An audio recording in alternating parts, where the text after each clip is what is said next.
Hi hello नमस्कार guys, कशा आहात सगळे? मस्त मजेत ना. स्वागत आहे आपलं स्वरा नागरगोजे आपल्या युट्यूब चॅनेल वरती आणि आलाच आहात तर सबस्क्राईब करून जा. तर आता वाजलेले आहेत 6:30 आणि आज मला मेकअपची ऑर्डर आहे, म्हणजे मेहंदी लुक करायचा. तर मी त्यासाठी व्हॅनिटी पण पॅक करून ठेवलेली आहे आणि मी पण तयारीत आहे. पण तरीही अजून 1 तास आहे. तर 1 तासामध्ये आता 6:30 पावणे 7 वाजलेले. 1 तासाचा टायमिंग आहे अजून. 1 तासामध्ये आपलं काय काम होईल बरं? तर मी थोडंफार माझं आवरून व्हॅनिटी पॅक करून टाइम भेटला म्हणून कणिक पण तिंबून ठेवलेली आहे. ती जी की आमच्या तिघांसाठीच आहे, तर तिघांसाठी एवढीशी पुरेशी होती. तर अजून आपल्याला 10 ते 15 मिनिटं निघायला टाइम आहे. आणि तो उन्हाळ्याचे दिवस चालू आहेत, इतका त्रास होतो ना. म्हणजे उन्हाळ्यात जर ऑर्डर वगैरे अटेंड करताना काही करताना मला खूपच जास्त त्रास होतो. ऑर्डरला जायच्या आधी चला म्हणजे हा आहे पिस्ता, तर कोणाकोणाला आवडतो पिस्ता मला कमेंट मध्ये नक्की सांगा. मला तर खूप जास्त पिस्ता आवडतो. सो मी म्हणजे सारखीच पिस्ता स्मार्ट पॉइंट मधून आणत असते जवळच्या आणि सारखं खात असते. तर मला थोडीफार भूक लागली पण झाली होती.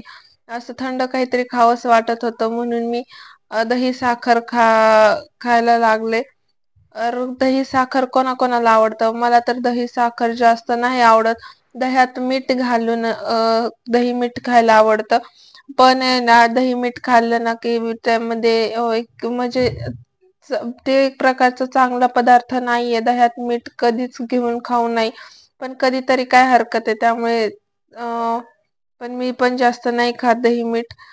शक्यतो फक्त दहीच खाते किंवा मग कधीतरी आमावस्या पौर्णिमेला दही साखर खाते. चला जायच्या आधी थोडंफार काहीतरी खाऊन घ्यावं म्हणून मी आणि थोडस थंड वाटावं म्हणून फ्रीज मध्येच मी दही घालून ठेवलं होतं. सो पटपट आपण दही संपवून ऑर्डरला निघूया.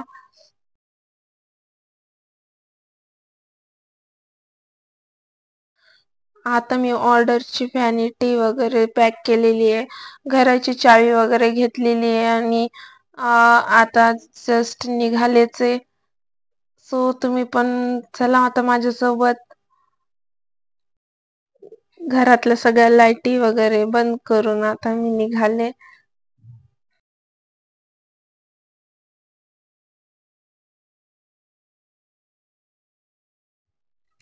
तर आता ज्या ठिकाणी ऑर्डर आहे त्या ठिकाणी त्या स्पॉटला मी पोहोचलेली आहे आणि माझ्यासोबत माझी स्टुडंट पण आलेली आहे.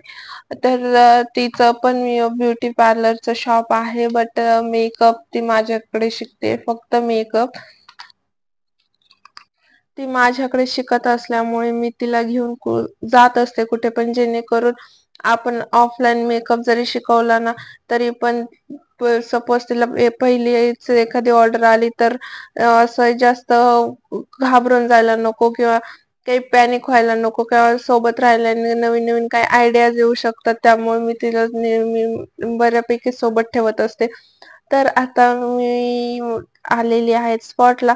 मी ऑर्डरला जायच्या सुरुवातीला एकदम खुश असते, पण जेव्हा मेकअप होतो त्यावेळेस मी एवढी दमून जाते ना की मला अक्षरशः 1-1.5 तास किंवा 2 तास सलग उभंच राहावं लागतं. आणि मी हिचा होता मेहंदीचा कार्यक्रम, मेहंदीची ऑर्डर होती. इकडे हिला मी सेटअप करायला सांगितलंय, तर ती आता सेटअप लावते व्यवस्थित. आणि मी जिच्या घरी मेकअप करायला गेले होते ना, तिचं घर बापरे खूप मोठं होतं. म्हणजे असं हॉल वगैरे एकदम प्रशस्त हॉल होता, प्रशस्त बेडरूम होत्या. आणि ही आहे मॉडेल जी की मेहंदी काढले, तिलाच तिचा मेहंदीचा कार्यक्रम होता. तिला फोटोशूट साठी आपलं फोटोशूट साठी तिला मेकअप करायचा होता. तर आता मी इथे मेकअप स्टार्ट केला आहे. ती जी मॉडेल होती ना ती एकदम माझ्या स्वभावाला तंतोतंत मिळती जुळती होती. कारण कसं आहे ना, माझ्या स्वभावाला जर एखाद्याचा स्वभाव मॅच झाला की तिथे पटकन अटॅच व्हायचं. आणि जर स्वभावाला जर जुळत नसेल ना, तर समोरच्याने कितीही बडबड करू द्या, आपण फक्त शांत बसायचं, त्याच्याशी फक्त कामाशी काम बोलायचं. एकतर पटकन कोणावरच विश्वास ठेवायचा नाही. म्हणजे आणि ती पण नीलम पण अगदी तशीच होती. आणि हसून खेळून राहणारी होती. जर तुझं माझं जमलं तर ठीक, नाही तर मग आपलं कामाशी काम संबंध ठेवणं, अगदी ह्याच स्वभावाची होती. त्यामुळे आमच्या नेमकं माझा स्वभाव पण तसाच असल्यामुळे तिचा स्वभाव पण तसाच असल्यामुळे आम्ही पटकन अटॅच झालो आणि एकदम म्हणजे माझं काम पण एकदम सोपं झालं. ती एकदम म्हणजे क्लायंट जेवढा हॅप्पी असेल ना, तेवढं म्हणजे मेकअप आर्टिस्टचं काम एकदम सोपं आणि हलक्या पद्धतीने जातं. तर आमच्या अशाच गप्पा चालू होते. एकदम म्हणजे ती बोलायला पण एक भारी होती आणि एकदम फ्रेंडली पण होती. सो चला आता आपल्याला पटपट ऑर्डर कम्प्लीट करून निघायचंय, कारण ऑलरेडी आम्ही तिथे वेळेवर पोहोचलो, पण नेमकं तिला आवरायला थोडाफार उशीर झाला असल्यामुळं आम्हाला पण इथे नाईटला खूप जास्त उशीर झाला. आणि आता मला तर घरी जायला ना रात्रीच्या 11च वाजणार होते आणि अक्षरशः 11 साडे 11 वाजलेच होते.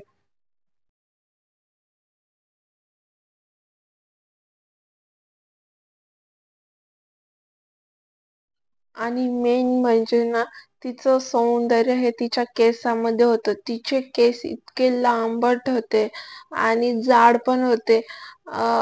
दाट केस, एवढे भारी केस होते ना.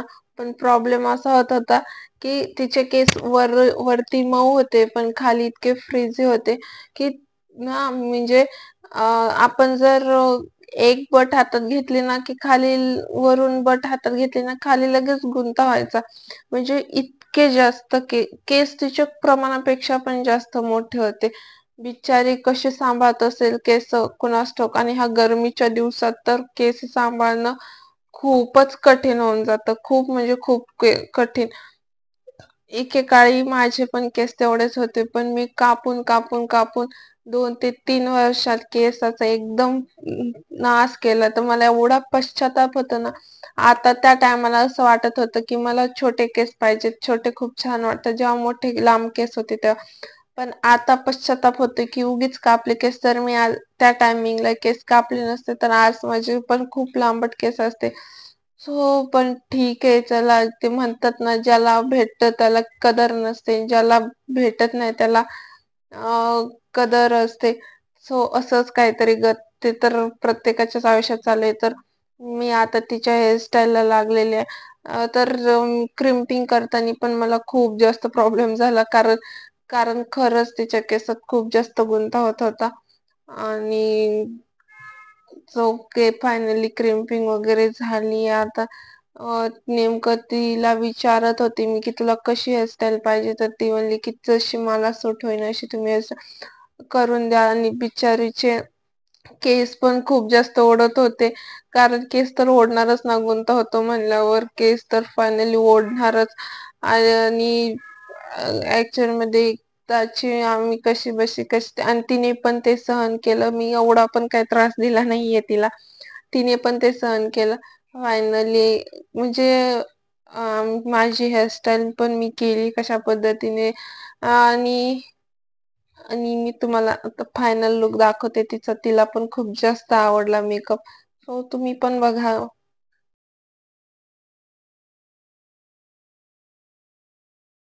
माझा एक प्रॉब्लेम आहे, मला आधीच तर धुळीची अलर्जी आहे. मला थोडी सुद्धा धूळ जमत नाही, लगेच माझ्या डोळ्यांना प्रॉब्लेम होतो. आणि मेन म्हणजे काय, आपण हेअरवर जे स्प्रे मारतो ना, किंवा फेसवर जे मारायचे स्प्रे असतात, ते स्प्रे मी यूज केले ना मॉडेल साठी, तरी पण मला लगेच त्रास होतो. लगेच डोळ्यात जळजळ वगैरे किंवा डोळ्यातून पाणी येणं, ह्या सगळ्या गोष्टी चालू असतात. त्यामुळे समोरच्याला असं वाटतं की मी रडतेच आहे. तर बघा आता फायनल लुक. सांगा आता, तुला मी केलेला मेकअप कसा वाटला? मला खूप आवडला मेकअप. खरंच ना? हो हो पक्का? हो. हेअरस्टाईल पण खूप आवडली. डन. थँक्यू. वेलकम. तुला पुढच्या वाटचालीसाठी खूप खूप शुभेच्छा. लग्न बंधनात अडकलं. ठीक आहे.